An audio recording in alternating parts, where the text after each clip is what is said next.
100ാം ജന്മദിനം ആഘോഷിക്കാനൊരുങ്ങി വി.എസ്. അച്യുതാനന്ദൻ.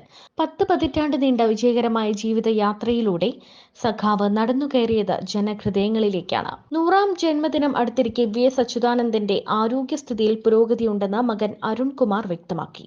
വെള്ളിയാഴ്ചയാണ് വി.എസിന്റെ 100ാം പിറന്നാൾ. കിടപ്പാണെങ്കിലും ടിവി കണ്ടും പത്രം വായിച്ചു കേട്ടും സമകാലിക സംഭവങ്ങളെല്ലാം വി.എസ്. അറിയുന്നുണ്ടെന്നും അരുൺ പറഞ്ഞു. 2019 ഒക്ടോബർ മുതൽ വി.എസ്. വിശ്രമത്തിലാണ്. പക്ഷാഘാതമാണ് അദ്ദേഹത്തിന്റെ പ്രവർത്തനങ്ങളെ മന്ദീഭവിപ്പിച്ചത്. അതുവരെ അദ്ദേഹം ശീലിച്ചിരുന്ന ചിട്ടയായ ജീവിതശൈലിയാണ് 100ാം വയസ്സിലും വി.എസിനെ നയിക്കുന്നത്. പക്ഷാഘാതം കൈയിന്റെ ചലനശേഷിയെ ബാധിച്ചിരുന്നുവെങ്കിലും ഇപ്പോഴത് മാറി. 5 വർഷം മുൻപ് വരെ കൃത്യമായി പിന്തുടർന്നു പോന്നിരുന്ന ദിനചര്യകൾ കായിക താരങ്ങളുടേതിന് സമാനമായിരുന്നു. നടത്തമാണ് വി.എസിന്റെ കരുത്തിന് ആധാരം. ക്ലിഫ് ഹൗസ്, കന്റോൺമെന്റ് ഹൗസ് അങ്കണങ്ങളിൽ മാത്രമല്ല, ഡൽഹി കേരള ഹൗസിന്റെ വരാന്തകളും ആ നടത്തത്തിന് സാക്ഷികളായിരുന്നു.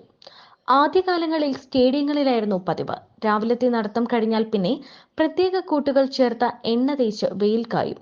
സൂര്യനമസ്കാരം, ചെറിയ യോഗാഭ്യാസം, ഈ ചിട്ടയായ ജീവിതമാണ് അദ്ദേഹത്തിന് 82ാം വയസ്സിൽ കേരളത്തിന്റെ മുഖ്യമന്ത്രിയാകാൻ സഹായിച്ചത്.